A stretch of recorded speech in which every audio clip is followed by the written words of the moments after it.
This is from Psalms 106. There's a couple of verses here.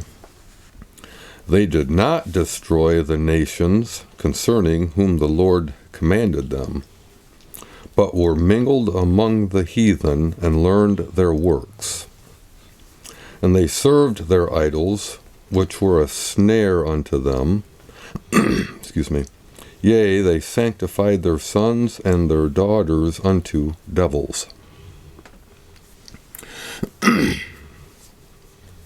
Excuse me. Who's doing this? Who's doing this?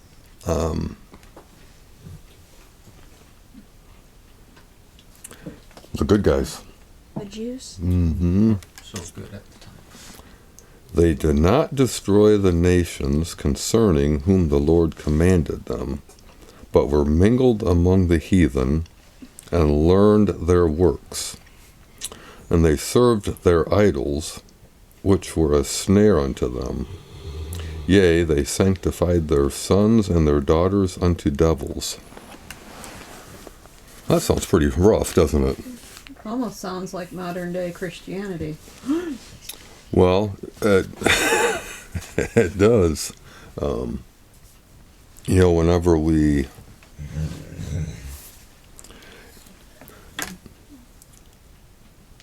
if we are servants to idols of some sort, whatever that idol might be,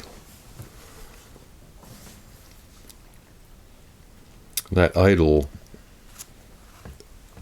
if it's not God, and God is not our idol.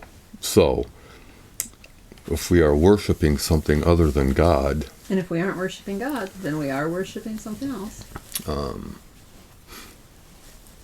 False religion, worshiping idols, and we've been talking about this lately,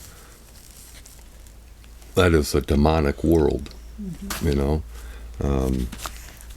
the world in which we live can be a demonic world.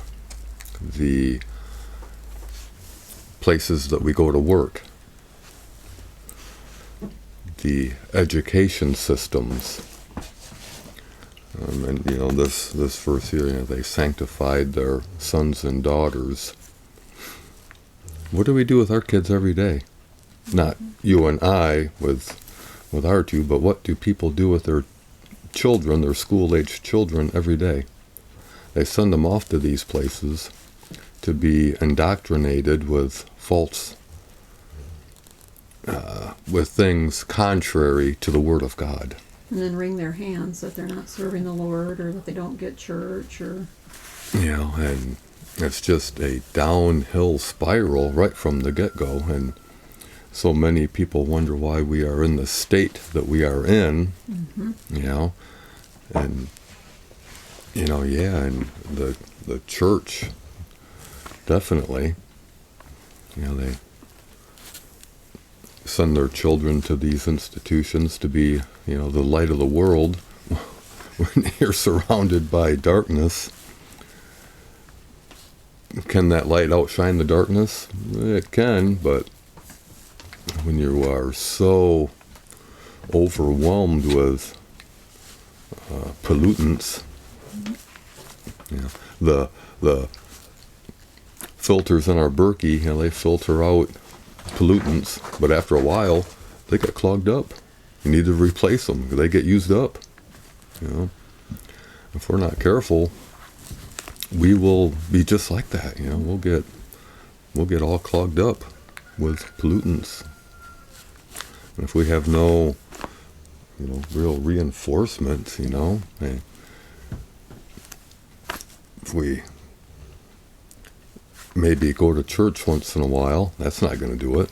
Right. And allowing a child to, well, even an adult for that matter, but allowing a child to try to keep themselves,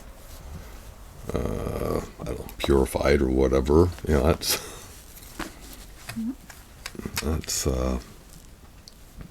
we're just setting ourselves up for failure right from the get-go. I'm so thankful that your mama and I, started homeschooling so many years ago. Well, I think one of the things that happens with parents, and they don't even realize it, they can be walking the line, going to church, reading their Bible, having their Bible studies, but they themselves are desensitized. They bring things into their home via radio, via TV, via computer. They go to work. They hear, they may not join in the off-color jokes, or they may not join in the music of the worldly music, but it's almost like every place, workplace, office, or factory has music going around the clock. Mm-hmm. So that stuff is getting embedded in your brain. The people at work, seldom are they Christians. Great if they are, but more than not, in your experience, when you've worked outside the home, they haven't been Christians. Mm-hmm.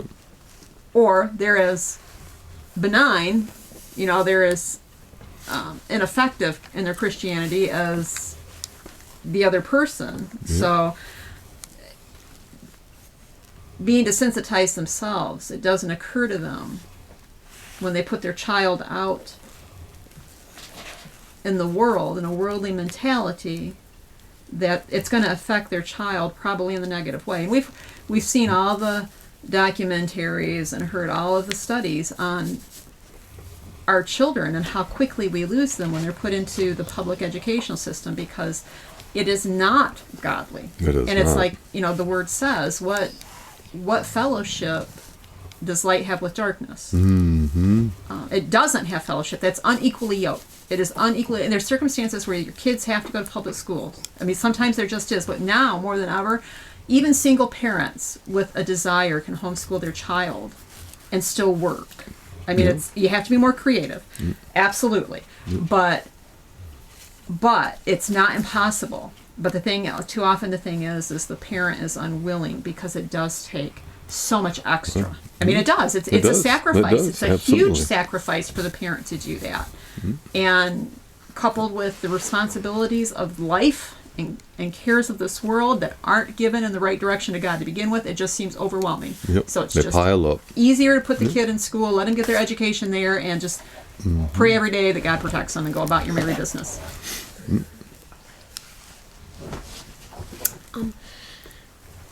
We've heard on Odyssey, there are good Christians on Odyssey. Mm-hmm.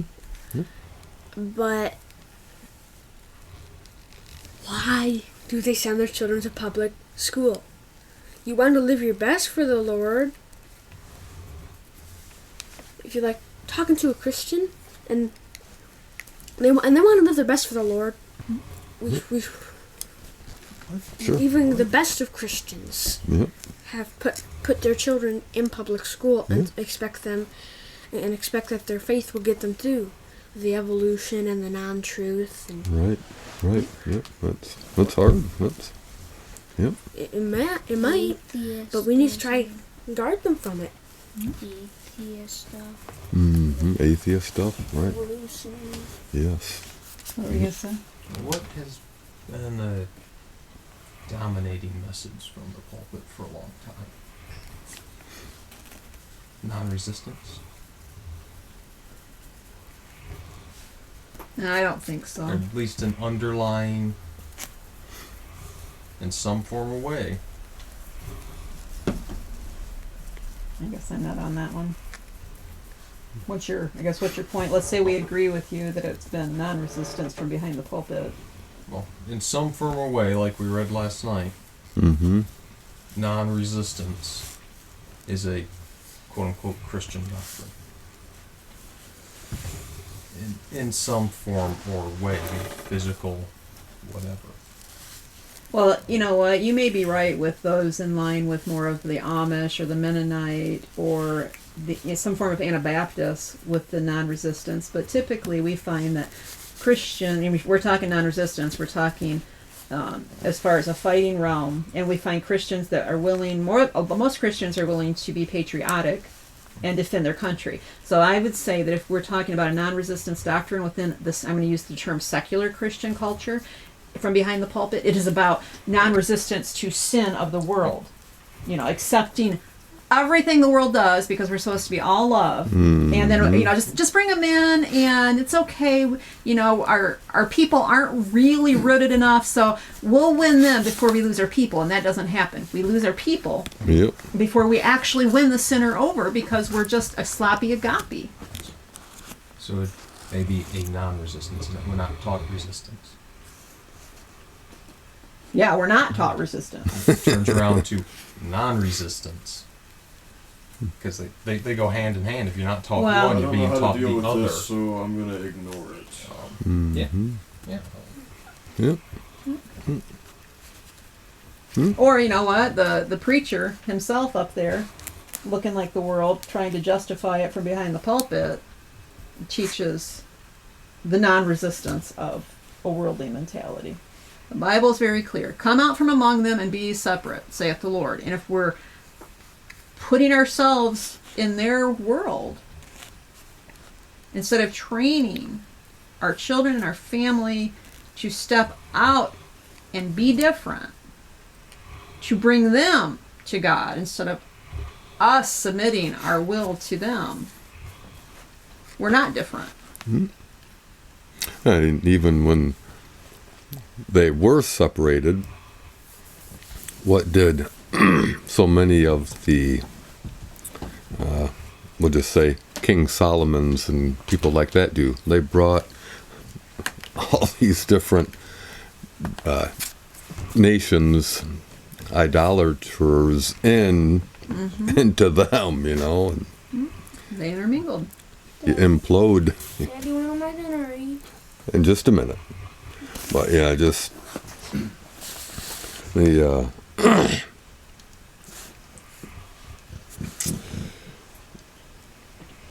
they did not destroy the nations concerning whom the Lord commanded them. I know it's a different dispensation and stuff and blah blah blah blah, but if they did not take care of the problem,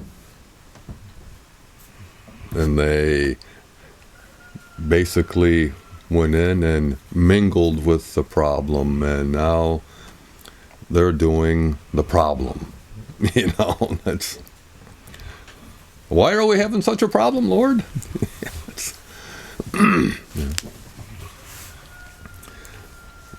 Then they start crying for help, which we do.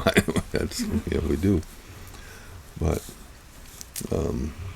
I just found that interesting this morning in some of my reading. And that's they sanctified their sons and daughters unto devils. They just Can you read verse 36 and 37 again? Geneva. And they 36, and they served their idols, which were a snare unto them. Yea, they sanctified their sons and their daughters unto devils. The Geneva just changed has a couple of different words. Verse 36 says, and they served their idols, which were their ruin. Yeah. Yea, they offered their sons and daughters unto devils. Yep. What does Teen James say? They served and sacrificed. So they sacrificed their sons and daughters? Did I say sanctified the first time? And they Well, but it still fits. and they sacrificed. I'm sorry. And they sacrificed their sons and their daughters unto devils. So basically, handed them over to their own demise.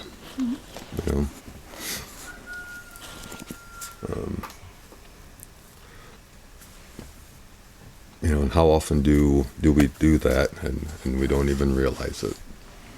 Hand over our children and don't even realize it. How often do we do something and didn't even think about that? Oh, yeah. Plain as the nose on our face. Didn't even realize it. So if we're not, consciously aware and thinking about that stuff, then it's going to be our ruin. Mm-hmm.